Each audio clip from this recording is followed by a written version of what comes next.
This is part 5 of our virtual gardening series, Casual Conversations.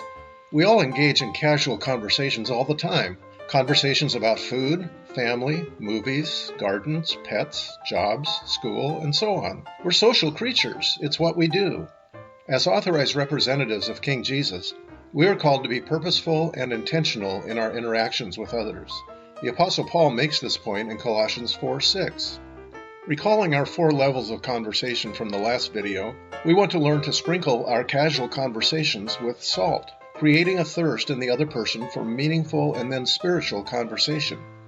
Although you may have a chance on a plane trip to move through all 4 conversation levels with your seatmate, the more common pattern is to have repeated casual conversations with the same person, allowing familiarity and trust to develop, which then makes it more natural to ask about meaningful matters. What if you don't have regular contact with people who are far from God? This might be the case if you homeschool or do other home-based work, if you're retired, or for other reasons. Here are a few things I've tried. Start or join a book club. I did this on my Nextdoor.com neighborhood network, and we had 3 monthly meetings before the pandemic shut down. You can find book clubs online, such as this one on Meetup.com. Also on Meetup.com, you can find groups based on many different interests, although this is more limited since the pandemic shutdown went into effect. About a year ago, I attended 2 or 3 sessions of Men's Open Circle and wound up having many good conversations with 3 individuals I met there. 2 of those conversations are still going on. This week, I attended an online version of the circle. Several months ago, I saw a father ushering his children onto the school bus, and I noticed his daughters were wearing Muslim garb. I stopped my car and introduced myself to him, and since then we've had a number of conversations, including spiritual conversations. He's a devout Muslim from Somalia with 8 children. Recently, I stopped by his house to see if he needed anything, and discovered that the family's only computer was broken, and his children had no way to keep up with their schoolwork. We were able to purchase a computer and have it delivered directly to their home, and it's up and running. We continue to pray for more opportunities to share the gospel with this family.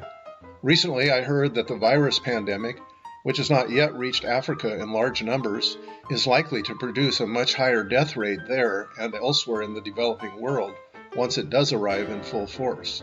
At about the same time, I became aware of pen pal websites that connect you with people in many other countries who are eager to correspond. I chose one of these sites and wrote to 3 people in Africa the first day, 2 in Congo and 1 in Algeria.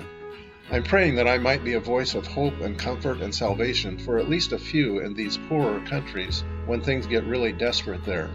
Here's a message I sent to a person in New Jersey who saw my profile and sent me a note.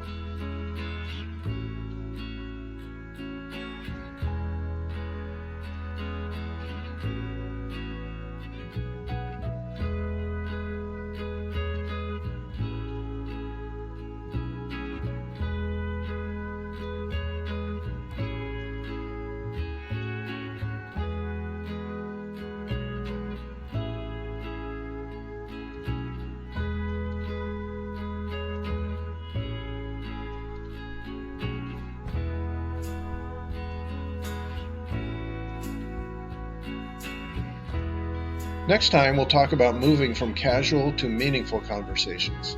Don't forget to subscribe below if you want to be notified of future episodes.